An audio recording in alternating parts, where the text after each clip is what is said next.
नमस्कार दोस्तों। मनुष्य के मन में उठने वाले सबसे गहरे और रहस्यमय प्रश्नों में से एक यह है कि क्या हमारे जीवन में जो कुछ भी घट रहा है वह सब पहले से तय है, और यदि तय है तो हमें यह कैसे पता चले। यह प्रश्न केवल एक जिज्ञासा नहीं है, यह स्वयं अस्तित्व के केंद्र को छूता है। यह जानने की प्यास कि हम कौन हैं, कहां से आए हैं और कहां जा रहे हैं, इसी एक प्रश्न में समाई हुई है। जब हम किसी दुखद अनुभव से गुजरते हैं, जब जीवन हमें अप्रत्याशित मोड़ पर ला खड़ा करता है, जब प्रेम में विश्वास टूटता है या जब अचानक किसी दुर्घटना में कोई प्रिय व्यक्ति छिन जाता है, तब यह प्रश्न भीतर गूंजता है, क्या यह सब पहले से लिखा हुआ था। दार्शनिक दृष्टि से देखें तो यह प्रश्न दो मुख्य धाराओं को जन्म देता है। एक वह जो कहती है कि सब कुछ नियत है, और दूसरी वह जो कहती है कि कुछ भी तय नहीं है। पर इन दोनों के बीच में वह रहस्य है जो सीधे न पकड़ में आता है, न किसी एक विचार में समाहित हो सकता है। जीवन स्वयं विचारों से कहीं अधिक विशाल, बहुआयामी और गहराई लिए हुए है। इसलिए यह प्रश्न भी किसी सरल उत्तर की अपेक्षा नहीं करता। वह उत्तर जो किसी तर्क से परे हो, वह अनुभव से ही जाना जा सकता है। यदि सब कुछ पहले से तय है, तो फिर हमारा प्रयास, हमारी चेतना, हमारी इच्छाएं, हमारे संघर्ष, इनका क्या अर्थ है। यदि किसी व्यक्ति का जीवन जन्म से ही किसी रूपरेखा के अनुसार तय हो चुका है, तो फिर उस व्यक्ति की स्वतंत्रता केवल एक भ्रम बन जाती है। उसे लगता है कि वह निर्णय ले रहा है, जबकि वह केवल पहले से तय स्क्रिप्ट का पात्र बनकर अभिनय कर रहा होता है।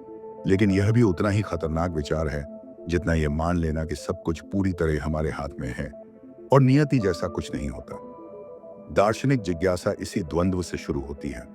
वह न तो पूरी तरह स्वतंत्र इच्छा को स्वीकार करती है, न पूरी तरह नियति को। वह देखती है कि मनुष्य एक तरफ प्रकृति का हिस्सा है, जहां सब कुछ कारण और परिणाम के नियम से बंधा है। हमारी जैविक संरचना, हमारी मानसिक प्रवृत्तियां, हमारी सामाजिक परिस्थिति, ये सब किसी हद तक हमारे निर्णयों को प्रभावित करते हैं। परंतु वहीं वह यह भी देखती है कि मनुष्य में एक ऐसी चेतना है जो अपने भीतर झांक सकती है, जो स्वयं को देख सकती है, जो यह समझ सकती है कि वह कैसे निर्णय ले रहा है। यह आत्मचेतना ही वह द्वार है जहां से यह प्रश्न अपने भीतर उतरता है।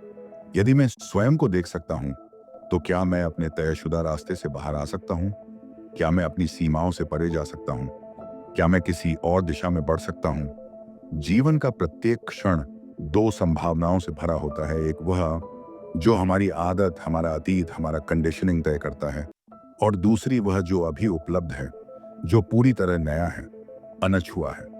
हम या तो पहले से तय ढर्रे पर चलते हैं, जो हमारे संस्कारों, अनुभवों और समाज द्वारा बनाया गया है, या फिर हम ठहर कर होशपूर्वक उस क्षण को चुनते हैं जो सामने उपस्थित है।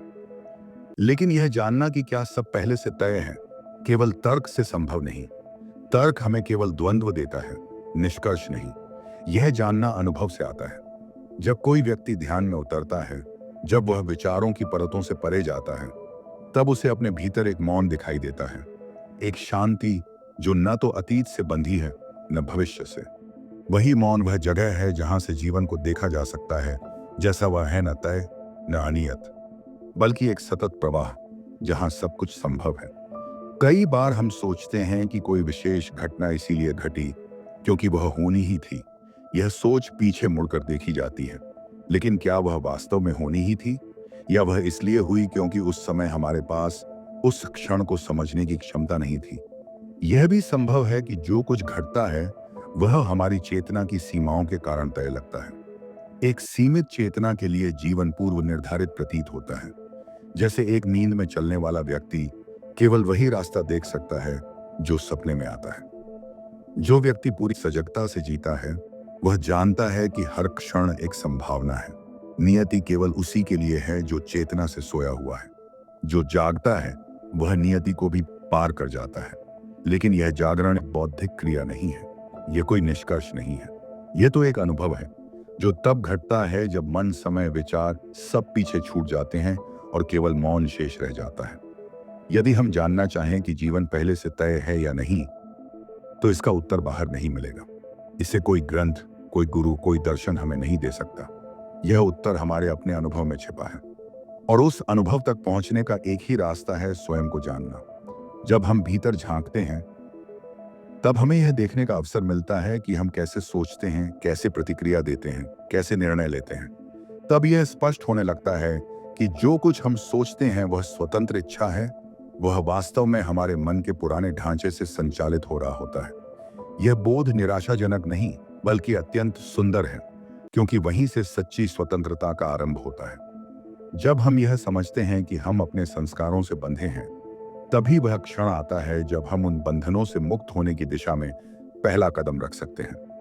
जब यह बोध होता है कि मैं वह नहीं हूं जो मेरे विचार कह रहे हैं, तब पहली बार कोई व्यक्ति जान पाता है कि वह कौन है। यह जानना कि क्या सब कुछ तय है, केवल एक प्रश्न नहीं है, यह एक यात्रा है। यह यात्रा दर्जे जीवन को समझने की नहीं, बल्कि अनुभव करने की है। यह जानने की नहीं कि क्या होने वाला है, बल्कि पूरी सजगता से उस क्षण में जीने की है जो सामने है। और जब कोई व्यक्ति उस क्षण में पूरी तरह उपस्थित हो जाता है, तब नियति का विचार अपने आप समाप्त हो जाता है। फिर जीवन एक लय बन जाता है, एक नृत्य, जहां तयशुदा मार्ग और स्वतंत्रता दोनों एकाकार हो जाते हैं।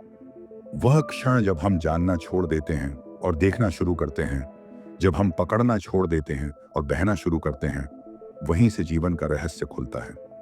उस क्षण में कोई भविष्य नहीं होता, कोई अतीत नहीं होता, केवल यह पल होता है। और यही पल समस्त संभावनाओं का स्रोत है। वह पल न तय होता है, न अनिश्चित, वह बस होता है। जीवन कोई कहानी नहीं है जिसे पहले से लिखा गया है, और अगर है भी तो हम लेखक भी हैं, पाठक भी और पात्र भी। यह द्वंद्व की तय है या नहीं केवल तब तक है जब तक हम समय की रेखा में सोचते हैं। जैसे ही हम उस रेखा से परे जाते हैं, जैसे ही हम चित्त की गहराई में उतरते हैं, वहां समय नहीं रहता, वहां केवल उपस्थिति होती है। और उस उपस्थिति में न कोई नियति होती है, न कोई स्वतंत्र इच्छा, वहां केवल अस्तित्व होता है, जैसा वह है। तो क्या सब पहले से तय है? शायद है, शायद नहीं। लेकिन यह निश्चित है कि जब तक हम खुद को नहीं जानते, तब तक हम तयशुदा ढांचे में ही जीते रहेंगे। और जैसे ही हम अपने भीतर के मौन को पहचान लेते हैं, हम उस चक्र से बाहर आ सकते हैं। तब कोई उत्तर देना जरूरी नहीं रह जाता, क्योंकि तब प्रश्न ही समाप्त हो जाता है। धन्यवाद।